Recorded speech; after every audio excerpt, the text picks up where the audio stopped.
Lepas tu dia masukkan aku pergi ke bagian immigration. Sebab Saja kan masuk ke Thailand kan tak ada job. Pergi Thailand pergi ke immigration Thailand tu. Dan tu kan tekan COVID. Lepas tu dia masukkan Saja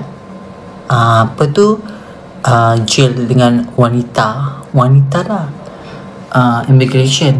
Time tu lah Saja duduk dengan perempuan Vietnam, ada perempuan Nepal, ada perempuan Kemboja, ada perempuan ni yang duduk dalam tu kan. Semuanya dah duduk bertahun. Duduk ada yang dah 2 tahun, ada yang 5 tahun penjara immigration. Ada yang ni, ada yang tu. Tapi nasib baik dia tak Saja adakan perempuan punya ni. Tapi ada juga yang lelaki. Tapi kan teruk lah kat dalam tu kan. Sejak dengar bila malam tu kan, sejak dengar orang kena macam tu mesti jerit dia orang dalam tu. Kesian sangat. Tak tahulah apa yang dia buat ke apa ke ini ke. Bila tengah malam kan, memang dengar orang takut, seram. Masa tu Saja rasa kan, tak tahulah dia macam tidur atas lantai. Masa tu Saja tidur atas lantai, mandi depan-depan. Itulah hidup aku. Tak pernah lalui benda tu. Itulah satu-satunya terasa benda tu. Faham tak? Mandi depan tu rasa nampak keriput angin kan. Dan tu dia bagilah Saja ubat gigi, bagi sabun. Lepas tu dia bagi apa, toilet tak ada. Toilet pakai baju yang apa yang Saja ni. Itulah towel. Itulah apa. Makan dia bagilah. Makan dia bagi. Macam pagi roti sekeping dengan air macam teh bungkus, macam ikat tepi tu, tapi tak ada gula. Tawar lah. Makan macam tu. Lepas tu kalau petang tu dia bagi nasi putih. Lepas tu tapi Saja tak makan. Tak lalu. Even pagi breakfast tu pun Saja tak makan. Saja nangis je. Dalam tu Saja nangis. Ingat Tuhan, ingat Allah, ingat anak. Nangis je. Tak lupa apa. Tidur atas lantai. Sakit tak mampus. Kita pula Saja pula body dulu memang kita tidur atas lantai, sakit pinggul. Lantai pula yang jenis sejuk tu, tengah malam tu, ya Allah, tak tahu macam mana. Sejuk. You are strong woman. Sampai kat hotel. Lepas tu macam mana? Sabarlah. Lepas tu pula nak naik court pula. Interpreter dengan hakim orang Thailand. Itu pun orang Thailand. Lepas tu bila yang interpreter pula orang Thailand tapi cakap bahasa English. Are you ready? Do you understand? You are staying in Thailand. You are not legal. Are you understand or not? Kita pula dengar sini. Yes, understand.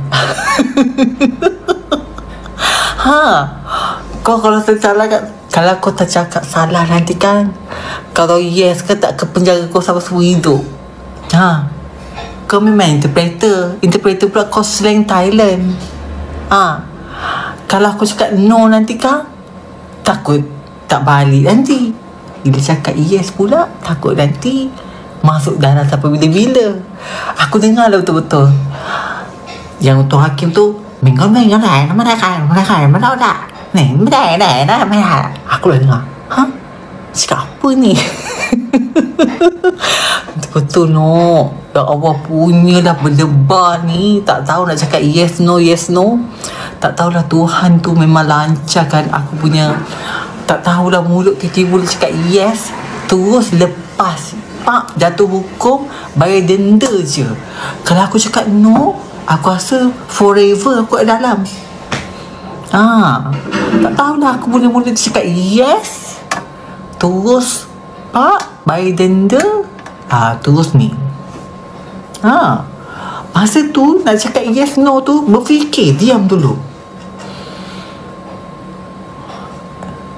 Can Can you repeat again? Tuan Hakim tu muka dah macam nak terkam orang lah. Macam tu macam tu ada, kau faham tak, hantu kuntilanak, macam apa tu, hantu apa tu hantu apa yang untuk Thailand tu, macam tu lah, macam marah gitu, nak kasi yes ke nak kata no tu, macam takut nak minta dia ulang balik pun macam bergetar-getar mulut dia ulang. Tapi kalau tak ulang nanti kita tak faham.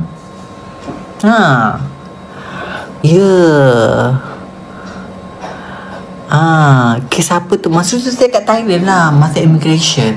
Sebab sejak masuk Thailand tak ada job. So bila tak ada job, masuk mahkamah immigration. Ramai time tu. Tapi saja seorang je lah, adik-adik. Masa saja dekat dalam ni kan, kat dalam apa immigration punya tu, orang-orang yang jaga dalam tu lah ketoi lah. Dia kata toi na dia kata tu toi na dia kata toi. I tak boleh cakap direct sebab takut nanti translate ni kan, faham budak kan. Toi na toi kata si tu dah takut.